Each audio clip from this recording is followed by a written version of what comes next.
Happy Tuesday, Sequoia. I'm Jackson, and I'm here with Isabella to start off our March edition of KSEQ, the official news channel of Sequoia. We have a lot of great things going on this month, so Isabella, what's up first? Thanks, it's great to be here. I don't know about you, but I can't believe we're already at the end of March. And like you just said, this is going to be an amazing news segment. To get things started, did you know that March is Women in History Month? Be sure to check out the videos we made highlighting influential women in history. We also celebrated Abilities Awareness Week in the beginning of the month. One of the things I like most about Ability Awareness Week was the activities we did in physical education last year. Speaking about physical education, there are a lot of really cool things happening right now, like rhythm and dance, from the hustle, the 5, 6, 7, 8, to ball physics, which is balance, auditory, vision exercises, all of which are deeply rooted in rhythm. Scott is with Miss Wastel and Miss Levitt to learn more about it. Scott, how's it going down at the gym?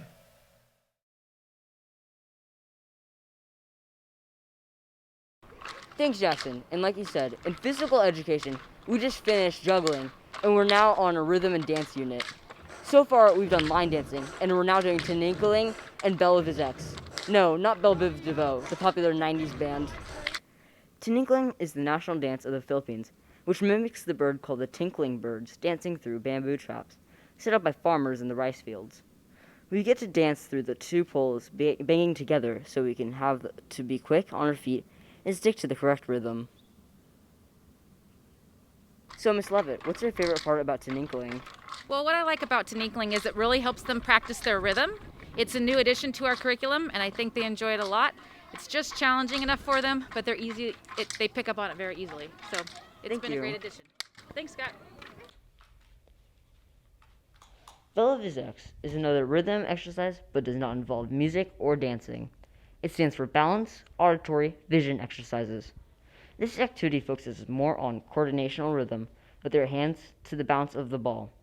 An example of this is like dribbling for basketball. So, Miss Wastel, what's your favorite part about Belle Vizex?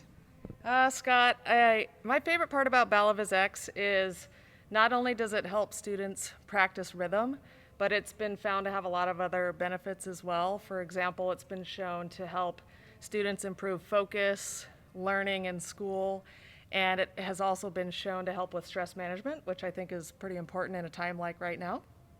Thank you, Miss Wastel. You're welcome.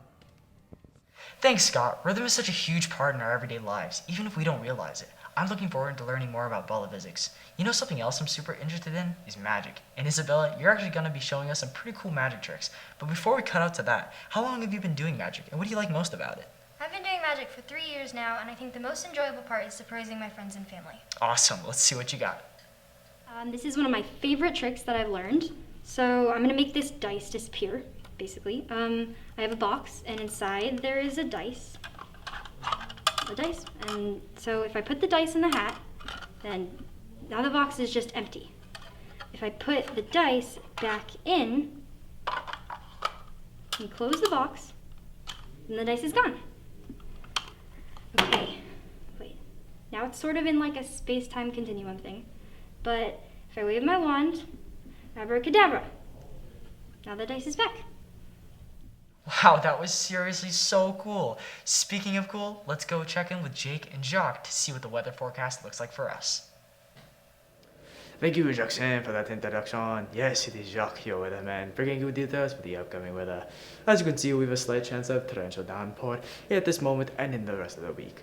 The day is prepared to be in the lower 30s this fine day and the upper 70s the rest of the week. Welcome to Southern California. As you can see, Monday we have a slight chance of rain, and Friday a slight chance of rain. The rest of the week prepared to be in the upper 60s and 70s. Now to Jake in the field. Yes, it's raining quite hard, and as you can see, I'm on the side parking lot right now. Good thing I have my trusty umbrella to keep me dry. It's actually quite cold out here too. 28 degrees. We actually might get some snow. Imagine that. Wait, what the heck? Are you even serious right now? Folks, we have snow. It is actually snowing on campus. Wow, what a crazy day for weather. Anyway, back to you, Jacques. Thank you, Jake. And thank you, listeners, for checking in on the weather. Au revoir. Thanks for that seriously awesome weather report. I can't wait for some warmer weather and sunshine. Maybe it will be super nice for spring break. Then again, spring break will be the perfect time for me to catch up on Minecraft. Here with more on the super popular game is Parker. Howdy folks. A lot more info about Minecraft's up-and-coming 1.17 update has recently come to the public eye, but before we get into that, here's a quick rundown of what exactly Minecraft is for those of you who've been living under a rock. Minecraft is a sandbox-based game, or a game where there's no clear objective. There are nearly no limits as to what you can build, destroy, or terraform. Soon after its official release in 2011, it became a staple in online communities and message boards, and today has sold over 200 million copies, making it the #1 best-selling game. It's gone through many phases of popularity, the most recent of which was spurred on by a particular Swedish YouTuber and a couple of other online creators. The game is frequently updated. There's been one update request that's gone unanswered for multiple years, and that's a cave update. The ore mining system in Minecraft has not changed since its release over 9 years ago, while all other aspects of the game have been altered and improved upon. Mining has stayed relatively the same. This all changes with 1.17, however. This is the first time that caves and mining will update, and these aren't minor changes either. For one, cave generation will now go much deeper, allowing for more expansive caves that are also added in this update. Additionally, many of the classic ore textures have been changed to a more realistic look, which will make building with them a lot more interesting. 1.17 has not been fully released yet, but beta versions of its release are available in the form of snapshots. Snapshots are incremental updates that Minecraft uses to show off new features that are available as they are developed. So far, Mojang has released the cave generation and texture changes that will be available in 1.17, but more snapshots with more content are on the way. Well, that's just about all the information we know. Back to you, Jackson and Isabella. Thanks, Parker. I'll be sure to check out those larger caves. One of the things I really like about Minecraft is connections I build with my friends in the game. And here at Sequoia, we pride ourselves in helping make connections with students on a daily basis. Pratyush is out there in the quad with our student connection segment. How's it going out there, Pratyush? Thanks, Jackson. I'm out here in the quad, and I'm going to begin asking some students some questions. So let's get into it. So I'm out here with one of our students. Hi, what's your name? I'm Parker. Oh, okay. So, Parker, if you could choose any superpower, what would you choose and why? Probably like invisibility, so I can infiltrate the government. That sounds really cool, but your motive is not that good. Oh, I see. All right. Okay. So, yeah, thank you for your questions. Now I'm out here with another student. What's your name? Addie. Okay, that's cool. So, Addie, what is your favorite food? Rice and garbanzo beans. Why? I like rice because it's so delicious and it can like take on any flavor. Oh, that's great. Okay, well, cool. All right. So I'm here with another person. What's your name? Cameron filming. That's really cool, Cameron. So, Cameron, what is your favorite topping on a pizza? Cheese.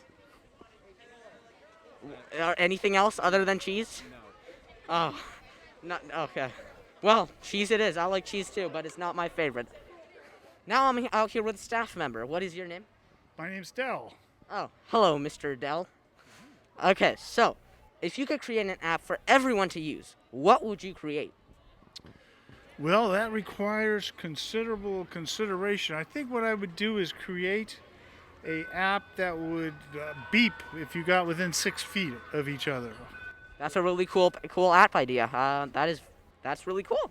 It'll be really helpful for people who aren't following safety guidelines. Okay. All right. Thank you. Oh, you're welcome. Good luck. Thank you. Thanks, Pratyush. What's great about Student Connections is they help us know a little bit more about our Sequoia community. Pratyush also got the opportunity to talk to Mr. Waldron and Mrs. Jutrish, 2 of our new teachers this year. Here's Pratyush with our staff spotlight. Thanks, Isabella. I'm joined by Mr. Waldman, our band teacher here at Sequoia. How are you doing, Mr. Waldman? I'm doing great. How you doing? I'm doing great too. So, my first question for you is what goes on a typical band day? Like, what happens when you first meet, etc.? Well, this year has been really strange because of all the things we have to do. We're only allowed to play outside. So in the typical band day now, we go out, we have to bring everything outside, set up everything outside, get everything ready to go, and then we play and practice outside because we're not allowed to play indoors. Oh, that must be a pain. Okay, so my second question for you is what are you currently working on with the band? Like, what are you playing and yada, yada, yada? Well, your timing is perfect because this Thursday, we are going to perform our first concert of this year. We have not been able to play together until now. And this will be the first time that we're all playing together this Thursday. We're going to be filming it and then posting it online for everybody to see. That sounds really great, Mr. Waldman. Like I said, I'll be sure to check out your concert, and I can't wait to hear your students play. Thanks again for joining me. Thank you. And now I'm joined by Mrs. Jutras, our LEAP program teacher here at Sequoia. How's it going today, Mrs. Jutras? It's going great. How are you today? I am also doing great today. So my first question for you is, what is the LEAP program? So the LEAP program is actually just like any other class that you would take at school. LEAP actually stands for Learning Essentials Academic Program. So what we're working on is students with different abilities that need significant help or need significant supports to learn the same things that you're learning in class. So we're doing things like science, social science, math, and English. That's great. So my second question for you is, how does the LEAP program function? Like, when do you meet and, that stuff? We function just like your schedule would function. So when the bell rings, we look at our schedules. What do we have first period? What do we have second period? So we look at our schedules just like you would. And we work on things like when the bell rings, our students might need some additional help, like a question, what do we do when the bell rings? Whereas you and your friends might know when the bell rings, we pack up our stuff and we go to the next class. That's great. So you said you wanted to show us stuff today? Sure. So this actually is an example of a lesson that we would do in class. And I wanted to show you that we work on some of the same things that you guys work on. So looking at different weather patterns, different biomes, and how all that ties together. So in an English lesson, this would be like for a student with higher level abilities. So there's more reading, there's more words, there's just other things, less pictures and more content for the student. So this would be a student that would need less supports in order to access their work. So for a student who might need a little more supports, if we look at the content, the pictures are a little bit bigger to give them more of an idea, to help them maybe understand what the words are saying if they get stuck on a word. There's less of the text, so it's more of a summarized lesson. And then for a student who maybe has a hard time reading and would need more picture support, when we look at one of their lessons, they would have a symbol for each word. So if they don't know their sounds or if they don't know their words or letters, they can still get an idea of the text because of the pictures and the supports provided. But each one of these lessons is just depending on the need of the student. So as you can see, it's the same chapter. It's the same content. It's just depending on the level of the student. We meet that student and challenge them at their level. I find that really cool, how you match each student's level with what they need and that stuff. So thanks again for joining me today, Mrs. Jutras. And thank you for answering my questions. And we'll be back next month with more Staff Spotlight. Back to you, Jackson. Thanks again, Pradesh, for helping us get to know our Sequoia staff just a little better. Positive connections with students and staff is no joke. Speaking of jokes, what did the left eye say to the right eye? What? Between you and me, something smells. Isabella, that was hilarious. Maybe you can take over the joke telling for all of our morning announcements. Well, here are some upcoming events happening in April. April Fool's Day is coming up, and of course I can't wait for spring break along with Easter and Good Friday. And don't forget to spend some time with your brother or sister, April 10th, National Siblings Day. Well, looks like our time is up. Just an FYI, wishing everyone a great weekend. And of course, always remember our school motto, take care of yourself by taking some time off and playing some Minecraft. Take care of each other by building connections and being kind to someone. And take care of this place by keeping the campus clean and throwing away your trash. Why? Because at Sequoia, we believe and achieve. This is KSEQ Sequoia wishing everyone a fun, healthy, and safe week. This is Isabella and Jackson signing off.